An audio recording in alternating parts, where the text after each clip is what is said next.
At Sierra, discover top workout gear at incredible prices, which might lead to another discovery. Your headphones haven't been connected this whole time. Awkward. Discover top brands at unexpectedly low prices. Sierra, let's get moving.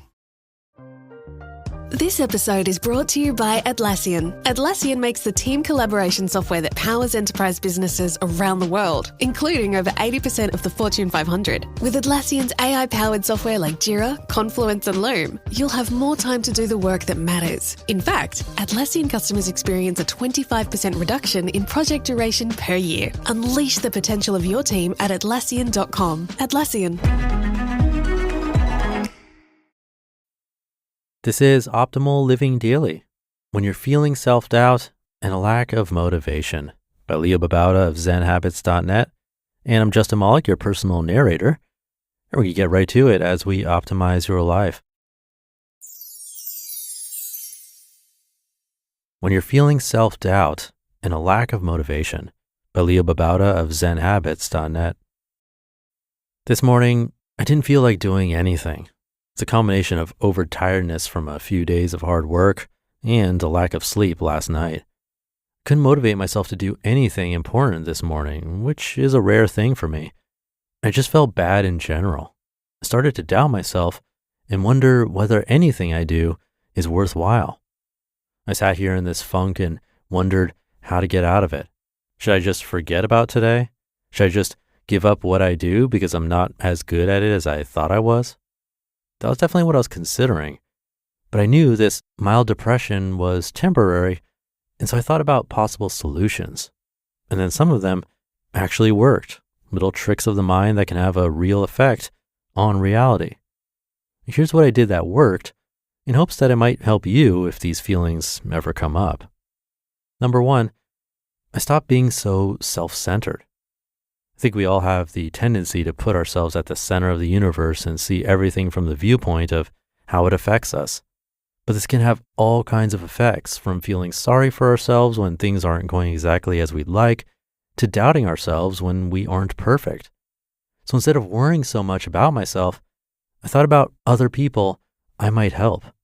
Finding small ways to help others gets me out of my self-centered thinking, and then I'm not wallowing in self-pity anymore. I'm starting to think about what others need.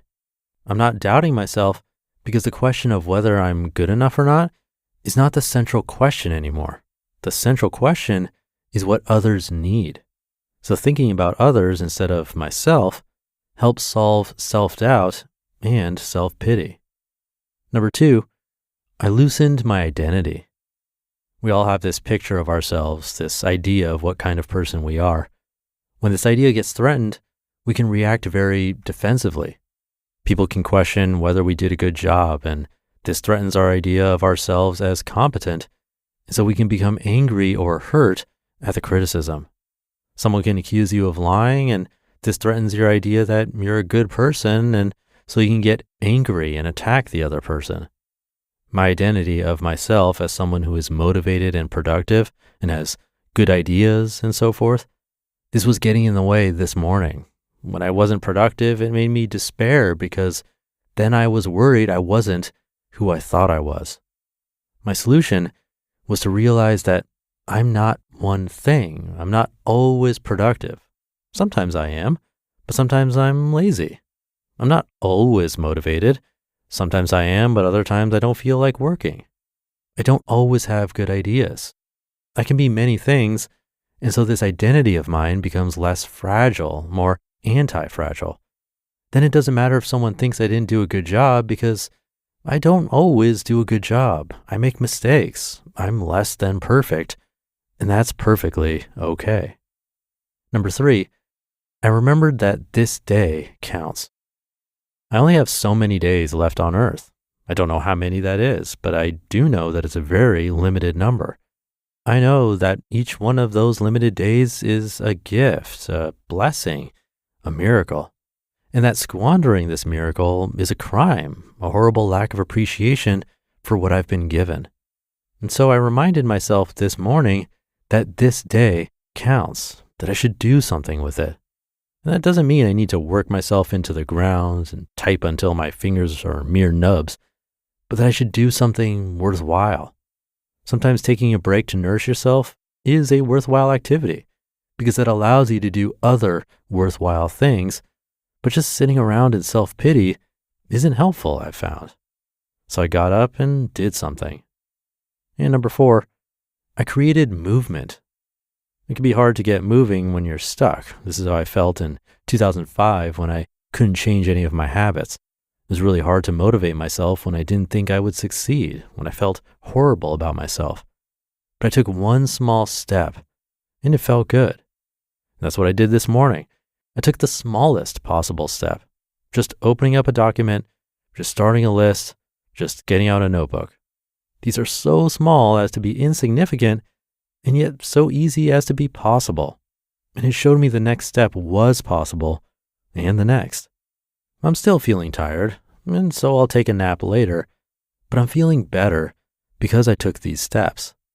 I know some of you feel the same way from time to time, maybe more often than you like to admit. That's okay. We all do.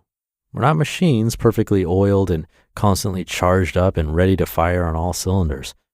We're human, which means we falter, we doubt, and we feel pain. And this too shall pass. Quote, self-pity is our worst enemy, and if we yield to it, we can never do anything wise in this world. Helen Keller. You just listened to the post titled, When You're Feeling Self-Doubt and a Lack of Motivation by Leo Babauta of ZenHabits.net, and I'll be right back with my commentary.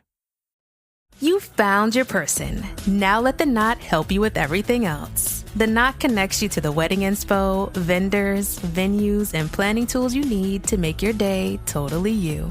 Having helped plan 25 million weddings, we've got your back when it comes to every little detail like RSVPs, budgets, and more. Because your wedding comes to life with the connections that matter the most. Get started at theknot.com/audio. The Knot. Let's plan your wedding together. This episode is brought to you by Amazon. Sometimes the most painful part of getting sick is the getting better part. Waiting on hold for an appointment, sitting in crowded waiting rooms, standing in line at the pharmacy, that's painful. Amazon One Medical and Amazon Pharmacy remove those painful parts of getting better with things like 24/7 virtual visits and prescriptions delivered to your door. Thanks to Amazon Pharmacy and Amazon One Medical, healthcare just got less painful. Thank you to Leo. Helping others and getting out of that self-centered thinking really do go hand in hand. I think personal development, when taken to an extreme, can be a bit detrimental, actually. We can become so self-obsessed with improving every little thing in detail that we lose sight of the bigger picture. Like in Leo's case of having that one bad day, we might really obsess over it instead of letting it just be. One day among tens of thousands that won't be perfect, which is perfectly okay. But helping other people, that can really help us get out of that mindset and stickiness. It's pretty well known that volunteering, for instance, lowers stress and brings about both better mental and physical health. It's an amazing thing. So hopefully this one gave you something to think about. Definitely did for me. And if you try something like volunteering, let me know how it goes, what you do. You can always reach out through oldpodcast.com or reply to my weekly newsletter, which you can also find at oldpodcast.com.